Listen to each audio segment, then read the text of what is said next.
warahmatullahi wabarakatuh. Bismillahirrahmanirrahim. Alhamdulillahirabbil alamin wa bihi nasta'inu ala umuri dunya waddin. Wassalatu wassalamu ala asyrafil anbiya'i wal mursalin wa ala alihi wa sahbihi ajmain, amma ba'du. Terlebih dahulu, marilah kita sama-sama panjatkan puji dan syukur kehadirat Allah Subhanahu wa taala. Alhamdulillah, dalam kesempatan ini kita bisa melaksanakan LDKS, latihan dasar kepemimpinan. Mudah-mudahan harapan kita semua tidak lain, mudah-mudahan kepemimpinan ini kita mendapatkan ilmu yang bermanfaat dan ilmu yang betul-betul barokah dari Allah Subhanahu wa taala. Salawat dan salam semoga tercurah selalu kepada baginda Muhammad sallallahu alaihi wasallam, kepada keluarganya, kepada sahabatnya, dan kepada umat mukmin akhir zaman. Insya Allah umat mukmin akhir zaman umat yang disayang oleh beliau. Mudah-mudahan suatu saat nanti kita mendapatkan syafaatul udma dan mendapatkan ridhonya Allah Subhanahu wa taala. Para peserta LDKS, siswa-siswi SMA Negeri 1 Jatiluhur, alhamdulillah dalam kesempatan ini kita sama-sama belajar tentang kepemimpinan. Dan harapan kita mudah-mudahan betul-betul paham terhadap kepemimpinan. Siswa-siswi SMA Negeri 1 Jatiluhur atau peserta LDKS yang berbahagia, kepemimpinan itu asal kata dari kata pingpin, awalan ke akhiran an. Jadi kepemimpinan ini merupakan suatu kewibawaan yang dapat menggerakkan orang lain, terutama diri sendiri, menggerakkan orang banyak, sehingga menimbulkan adanya keinginan, kemauan, kemampuan untuk melakukan sesuatu, untuk mencapai cita-cita dan tujuannya. Jadi kita dalam kepemimpinan ini, kita mencoba menggarisbawahi bahwa pimpinan itu adalah wibawa. Nah, ini yang harus kita pelajari, kita betul-betul paham terhadap kewibawaan. Di sini Bapak akan mencoba menyampaikan tentang kewibawaan. Kewibawaan ini yang diharapkan oleh kita semua adalah kewibawaan yang betul-betul disukai dan dicintai oleh Allah Subhanahu wa taala. Untuk itu, kewibawaan yang dicintai, yang disukai oleh Allah Subhanahu wa taala, yang dicontohkan oleh Kangjeng Nabi Muhammad sallallahu alaihi wasallam. Untuk itu, kita akan mencoba isi kewibawaan ini. Untuk mengisi kewibawaan ini yang dicontohkan oleh Kangjeng Nabi Muhammad sallallahu alaihi wasallam, di antaranya satu, kita isi wibawa ini dengan sifat sidik, jujur. Kalau hatinya sudah jujur, ucapannya sudah jujur, ini kejujuran akan menyelamatkan hidup kita di dunia maupun di akhirat. Satu. Yang kedua adalah sifat amanah.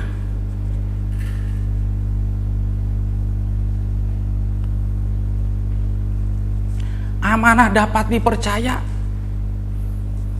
Nah, sifat ini juga sama. Kalau kita sudah amanah, insya Allah sifat amanah juga dapat menyelamatkan hidup di dunia maupun di akhirat.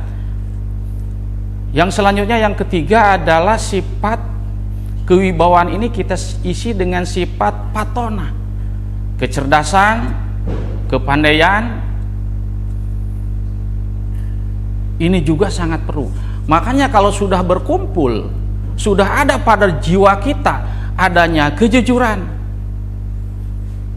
adanya dapat dipercaya, kepandaiannya, kecerdasannya atau kepandaiannya, maka sudah terkumpul tiga ini, baru kita menyampaikan sifat yang keempat adalah tabligh, menyampaikan.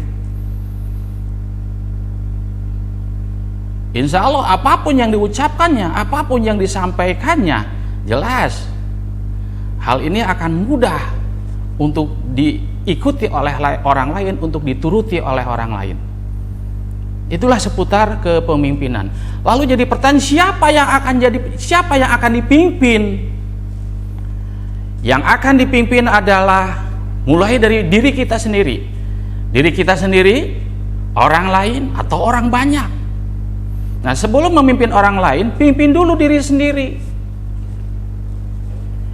Pimpin diri sendiri, isi diri sendiri dengan sifat amanah, sifat jujur, dapat dipercaya, kecerdasannya, kepandaiannya, begitu menyampaikan sangat mudah dipercaya oleh orang lain. Pimpin diri sendiri, arahkan diri sendiri supaya mendapatkan ridho yang diridhoi oleh Allah Subhanahu wa Ta'ala. Pimpinlah diri kita sendiri ke arah-arah yang sangat baik, banyak baiknya. Ini yang diharapkan untuk memimpin diri sendiri. Kalau sudah bisa memimpin diri sendiri, baru malah memimpin orang lain atau orang banyak, insya Allah akan mudah. Inilah sekelumit tentang kepemimpinan, bahwa seorang pemimpin betul-betul harus wibawa. Para peserta latihan dasar kepemimpinan siswa atau LDKS, siswa-siswi SMA Negeri 1 Jatiluhur, kepemimpinan ini secara teoritisnya ini juga harus dipelajari. Di antaranya sifat kepemimpinan itu mempunyai ajas. Ajas itu dasar, hasil dari pemikiran. Makanya ada azas kepemimpinan. Ajas kepemimpinan ini diantaranya, Bapak mencoba kepemimpinan diantaranya satu, ajas kepemimpinan satu, konsekuen dalam mengamalkan Pancasila. Yang kedua, mengayomi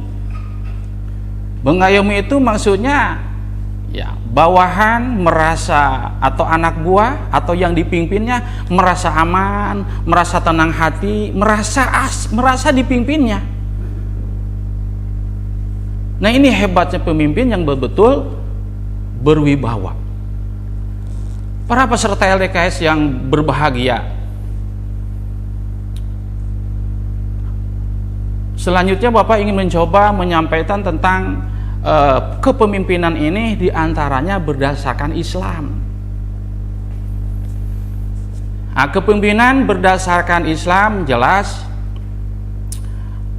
memilih atau memilih pemimpin itu betul-betul supaya berhasil memimpin. Jelas pemimpin harus berakhlakul karimah, orang yang soleh-solehah.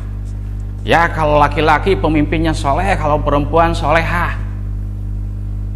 Tentu pemimpin harus yang soleh-solehah. Yang kedua, pemimpin harus betul-betul banyak baiknya, berakhlakul karimah.